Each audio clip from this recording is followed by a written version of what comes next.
കുത്തിയെടുത്താ പന്നി.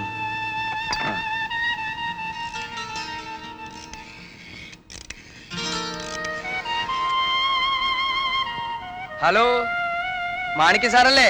ഫോൺ பண்ண. அப்ப நான் தான். ഞാൻ കോശിച്ചായന. என்னாச்சு? ഇവിടുന്ന് രാകേഷും രമേശും അവിടേക്ക് വന്നിട്ടുണ്ട്. நம்ம இட்ட மாட்டோம் எவருமே தப்புறதில்ல. അത് പറയേണ്ട ആവശ്യമില്ലല്ലോ. நீ அவனை ஃபாலோ பண்ணி அப்பப்ப இன்ஃபர்மேஷன் தர்ற, ஓகே? പറഞ്ഞതുപോലെ ചെയ്യാം. ശരി ശരി ശരി, ഓക്കെ. തുറക്കടാ.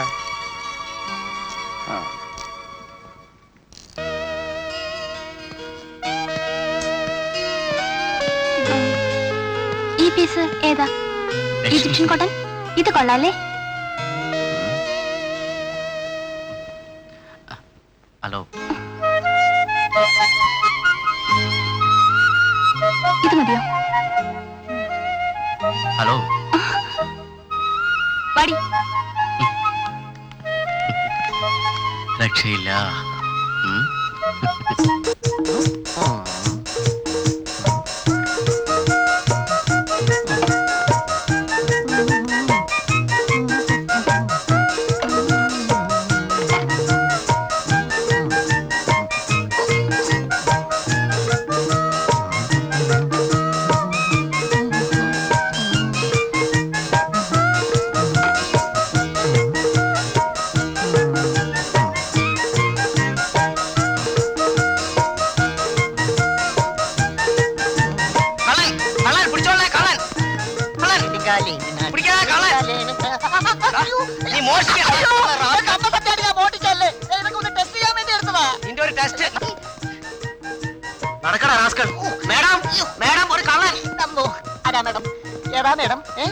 Good morning madam. ആര്? കള്ളനോ? മോർണിംഗ്. ഇവൻ ഇന്ന് തന്നെ പോലീസ് സ്റ്റേഷനിൽ ഏൽപ്പിക്കണം. എടാ കട്ടവനെ, നിന്നെ ഞാൻ തന്നെ കൈകാര്യം. അയ്യോ, നമ്മുടെ ഓമനല്ലേ ഇത്? അതെ. എടാ കുരുത്തം കെട്ടവനെ, നീ എന്തായി കാണിച്ചത്? നമ്മുടെ കട നീ അറിഞ്ഞില്ല. അല്ല പിന്നെ നമ്മുടെ കടയിൽ ഒത്തിരി ഡ്യൂപ്ലിക്കേറ്റ് സാധനം ഉണ്ടെന്ന് പരാതി വന്ന അമ്മാമേ. അതുകൊണ്ട് ഞാൻ എല്ലാം പറഞ്ഞ ഒരു ബക്കറ്റിലിട്ട് ഒന്ന് ടെസ്റ്റ് ചെയ്ത് നോക്കിക്കളയാം എന്ന് വിചാരിച്ചപ്പോഴല്ലേ ഇവ എന്നെ കയറി പിടിച്ചത്. നീ മോഷ്ടിച്ചല്ല. ഞാൻ മോട്ടിച്ചല്ല. അല്ല, നീ കണ്ടതല്ലേ? അല്ല, എനിക്ക് മോട്ടിക്കാനും അറിയില്ല. പിന്നെ എടാ, നീ കാരണം എന്റെ മക്കളൂടെ നശിക്കല്ലോ. ഇനി എന്റെ മക്കളുടെ കൂടെ നിന്നെ കണ്ടുപോകരുത്. ഇന്ന് തന്നെ നാട് വിട്ടേക്കണം. ഉടനെ എടാ, ആ സാധനങ്ങളൊക്കെ ഇവിടെ വെക്ക്. വെക്കടവിടെ. ടെസ്റ്റ് ചെയ്യണ്ടേ? ടെസ്റ്റ് എടാ, കുപ്പിടിച്ചേക്ക്.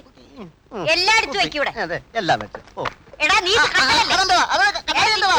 എടാ കട്ടതല്ലേ നീ? ഞാൻ മോട്ടിച്ചൊന്നുമല്ല. കള്ള. ആഹാ. യെസ്.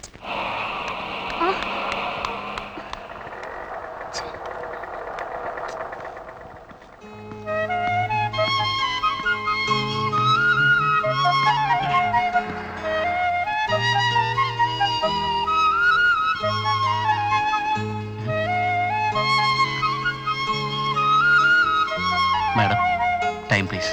8:10. തന്നോട് ആരാ ചോദിച്ചത്? പൊട്ട വാച്ചും കൊണ്ട് നടക്കുന്നു. 8:10. താനൊന്ന് പോടൂ. മാഡം, സമയം തേ. 8:10. Thank you. താനെന്തിനാ എന്റെ പിറകെ നടക്കുന്നത്? വായി നോക്കി. നീ ആരോട് ചോദിക്കാൻ?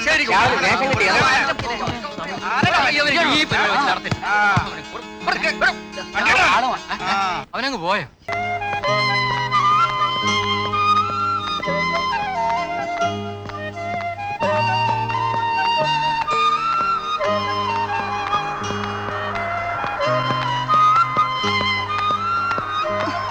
ഹേ മിസ്റ്റർ, നിങ്ങൾക്ക് കണ്ണു കണ്ടൂടെ? കാണാം. അതുകൊണ്ടാണല്ലോ പിന്നാലെ കൂടിയത്. നിങ്ങൾ എന്താ പറഞ്ഞത്? ഏയ് ഒന്നുമില്ല. കുട്ടി ഒരു കൊച്ചു സുന്ദരിയല്ലേ, ഒന്ന് പിന്നാലെ കൂടിയാൽ അഡ്രസ് ഒന്ന് മനസ്സിലാക്കാമല്ലോ എന്ന് കരുതിയാ. ഒന്ന് മര്യാദയ്ക്ക് വഴി നടക്കാൻ പോലും സമ്മതിക്കില്ല അല്ലേ മിസ്റ്റർ? അത് ഞാൻ പിന്നെ പോലീസിനെ വിളിച്ചാലേ ഇത് ശരിയാവും. അയ്യോ, അത് വേണോ? വേണം.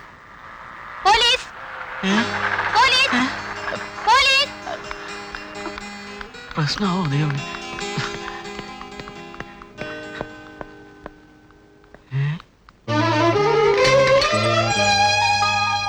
കുട്ടിന്റെ വീടല്ലേ അത്? അയ്യോ ആ സംഗതി പറ്റിച്ചു. കിളി നമ്മുടെ കൂട്ടി തന്നെ. ആ പക്ഷേ കിളി കയറി കൊത്താതെ നോക്കണം. കൊത്താതെ നോക്കുന്ന കാര്യം ഞാൻ ഏറ്റളിയാ. വല്യമ്മായുമായി അവൾ അടുപ്പത്തിലായത് നമ്മുടെ ഭാഗ്യം. സംഗതിയൊക്കെ ശരിയാ, പക്ഷേ രമേശൻ അവളെ കണ്ടാലുണ്ടല്ലോ നിന്റെ കാര്യം പോക്ക. അവൻ അതിന് ബോധമുണ്ടായിട്ട് വേണ്ടേ? സദാസമയവും വെള്ളടിയല്ലേ. വാ, വെള്ളവടിയൊക്കെ ശരി തന്നെ. പക്ഷേ രമേശൻ അവളെ കാണാനിട വന്നാലുണ്ടല്ലോ നിനക്ക് കൂടെ കൂടെ ഈ വട്ടളവുന്ന കാര്യം അവൻ കിളി കിളി പോലെ പറഞ്ഞു കൊടുക്കുകയും ചെയ്യും. നിന്റെ ഗതി അതോ ഗതി. ആഹാ, അതിനു മുമ്പ് അവന്റെ വെള്ളോടിയെ പറ്റി ഞാൻ അവളോട് പറഞ്ഞു കൊടുക്കും. നീ നോക്കിക്കോ. ദൈവമേ, നീ തന്നെ ഇവനെ രക്ഷിക്കണേ. അയ്യാ, ഞാനൊന്ന് ശ്രമിച്ചു നോക്കിയാലോ? ഈ മോന്തം വെച്ചല്ലേ? അതെ. എടാ കഴിവേറി, അതിനൊക്കെ ഒരു ഭാഗ്യം വേണം. നീ വാ. ഭാഗ്യം എനിക്കില്ല അല്ലേ? ഇല്ല, വാടേ.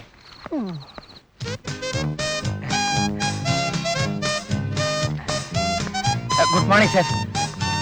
എന്താ? ഞാൻ കോഴിശ്ശേരിയിൽ നിന്ന് വരികയാണ് സാർ. അവിടുത്തെ പീപ്പിൾസ് ആർട്സ് ആൻഡ് സ്പോർട്സ് ക്ലബിന്റെ സെക്രട്ടറിയാണ് ഞാൻ. ഞങ്ങളുടെ ക്ലബിന്റെ 12ാമത്തെ വാർഷികമാണ് സാർ. സാറ് ഉദാരമായിട്ട് എന്തെങ്കിലും സംഭാവന ചെയ്ത് അല്ല, ഗംഭീര പരിപാടികളാണ് സാർ. വെടിക്കെട്ട്, കമ്പം, ദീപാലങ്കാരം, പിന്നെ ആന എഴുന്നള്ളിപ്പ് പൂർവാധികം ഭംഗിയായിട്ട് നടത്താൻ തീരുമാനിച്ചിരിക്കുന്നു. എന്നിട്ടാണോ താൻ ഒറ്റയ്ക്ക് റെസീറ്റ് എഴുതി തിരിച്ചേ? അത് പിന്നെ ഞങ്ങളുടെ ക്ലബിലെ എക്സിക്യൂട്ടീവ് കമ്മിറ്റിയിലെ ഓരോരോ സ്ഥലത്ത് പോയി പിരിച്ചാൽ വ്യാപകമായി പിരിക്കാമല്ലോ എന്ന് കരുതിയാ. അത് ഞാൻ ഒരു സ്ഥലത്ത്, അവര് വേറെ പല സ്ഥലത്ത്. ശരി ശരി.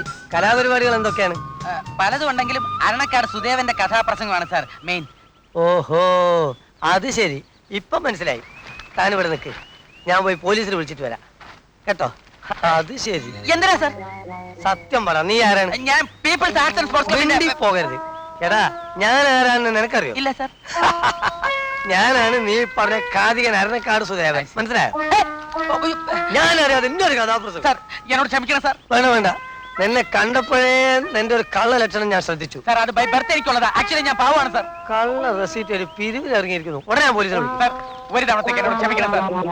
എടാ, ഈ കള്ളം പറയുന്നതിനും പ്രവർത്തിക്കുന്നതിനും ഒക്കെ ഒരു ടെക്നിക്ക് വേണം. ശരി സാർ. അതാദ്യം പഠിക്കണം നീ കേട്ടാ. ആ. ശരി, ഇപ്പോ ഇങ്ങോട്ട് വാ. ഇനി ഒരു കാര്യം കൂടി അറിയണം. ഞാൻ ഈ കാതികൻ അരണക്കാട് സുദേവനൊന്നും അല്ല. എടാ, കക്കാൻ പഠിച്ചാൽ നിൽക്കാനും കൂടി പഠിക്കണം. ഞാൻ നിന്നൊന്ന് ടെസ്റ്റ് ചെയ്ത് നോക്കിയതല്ലേ. ഫസ്റ്റിലേ നീ വരേണ്ടി കഴിഞ്ഞു. അല്ലെങ്കിൽ എന്റെ സ്ഥാനത്ത് ഒരു പാവപ്പെട്ടവരായിരുന്നെങ്കിൽ അന്തസ്സായിട്ട് നീ ഒരു 25 ഉറുപ്പിക അടിച്ച് പോയില്ലായിരുന്നു, ഇല്ലേ? പിന്നെ ഈ വേലായുധൻ തമ്പി അത്ര മാന്യനൊന്നല്ല. നിനക്കറിയോ, ഞാൻ ഇത്രയും കോടിക്കണക്കിന് സമ്പാദിച്ചിട്ട് ഇൻകം ടാക്സ് ഡിപ്പാർട്ട്മെന്റിന് ഇന്ന് വരെ ഒരു നയാ പൈസ പോലും കൊടുത്തിട്ടില്ല. എല്ലാം കള്ളക്കണക്കല്ലേ. ഒരു നാക്കും ഒരു ഐഡിയ ഒക്കെ വേണം. മനസ്സിലായോ? അപ്പോയിക്കോ പോയിക്കോ. അങ്ങനെ പോകാനല്ല ഞാൻ വന്നത്. പിന്നെ ഇവിടെ കൂടാൻ വന്ന അവിടെ കേറി കേൾക്ക. ചേച്ചി തമ്പി, I am from the income tax department. കഴിഞ്ഞ 10 കൊല്ലമായി നിങ്ങൾ ഞങ്ങളുടെ ഡിപ്പാർട്ട്മെന്റിന് കള്ളക്കണക്കാണ് കൊടുത്തുകൊണ്ടിരിക്കുന്നത്. You have been submitting false and bogus accounts. നീ പറഞ്ഞതെല്ലാം ഞാൻ ഈ ഷർട്ടിനകത്ത് ഒളിപ്പിച്ച് വെച്ചിട്ടുള്ള ചെറിയ ടേപ്പ് റെക്കോർഡിൽ ടേപ്പ് ചെയ്തിട്ടുണ്ട്. You want to hear that? പിന്നെ ഞാൻ നിങ്ങളുടെ വീടൊന്ന് റെയ്ഡ് ചെയ്യാൻ പോവാണ്. You can get ready for the raid. തമ്പി, കക്കാൻ പഠിച്ചാ നിക്കാൻ പഠിക്കണം. ഇതിനൊക്കെ ഒരു ടെക്നിക്കും നാക്കും വേണം. സാർ, വരണ്ടു പോയി അല്ലേ? പിന്നെ ഒരു കാര്യം, ഞാൻ ഇൻകം ടാക്സ് ഓഫീസർ ഒന്നും അല്ല. അഭ്യസ്ത വിദ്യനായ ഒരു തൊഴിൽ രഹിതനാണ് ഞാൻ. എന്റെ പേര് KR അഴകപ്പൻ BSc. ആ, താൻ ഒരു ഗോൾ അടിച്ചാൽ ഞാൻ 10 ഗോൾ തിരി അടിക്കും. താൻ എന്ത് വിചാരിച്ചു? തനിക്ക് മാത്രമേ ബുദ്ധിയുള്ളെന്നോ? കള്ളപ്പിരിവിന് ഇറങ്ങിയത് തന്നെ, പക്ഷെ ദാരിദ്ര്യം കൊണ്ടാ. നീ അധികം വിളയേണ്ട മോനെ. ഇതിന് പകരം വെച്ചിട്ടില്ലെങ്കിൽ എന്റെ പേര് തമ്പി എന്നല്ല. എന്താ പറഞ്ഞത്? സാറേ, NOC തട്ടിപ്പിനിരയായ ഒരു ഹതഭാഗ്യനാ ഞാൻ. കടം വാങ്ങിയ 10,000 രൂപ തിരിച്ചു കൊടുക്കാനുള്ള ബന്ധപ്പാടിലാണ് ഞാൻ. അതിനു വേണ്ടിയാണ് ഈ വേഷം കെട്ടും നോട്ടീസും ഒക്കെ. അത്രേ ഉള്ളൂ. നിനക്ക് 10,000 ഉറുപ്പിക ഞാൻ തരാം. അതെ, ഇത്രയും സമർത്ഥനായ എന്നെ വിട്ടിച്ച ഒരു കൊച്ചു വെടുക്കൻ തന്നെ. പക്ഷെ എപ്പോഴല്ല, അടുത്ത ആഴ്ച നമുക്ക് മാവൂരോട് വെച്ച് കാണാം. Thank you sir. അപ്പൊ തരാം. പിന്നെ കാശ് തരുന്നതിന് മുമ്പ് ഒരു ചിന്ന കണ്ടീഷൻ. അതെന്താണ് സാർ? അത് അന്ന് പറയാം കേട്ടോ. ശരി സാർ, അപ്പൊ അവിടെ വെച്ച് കാണാം. ശരി.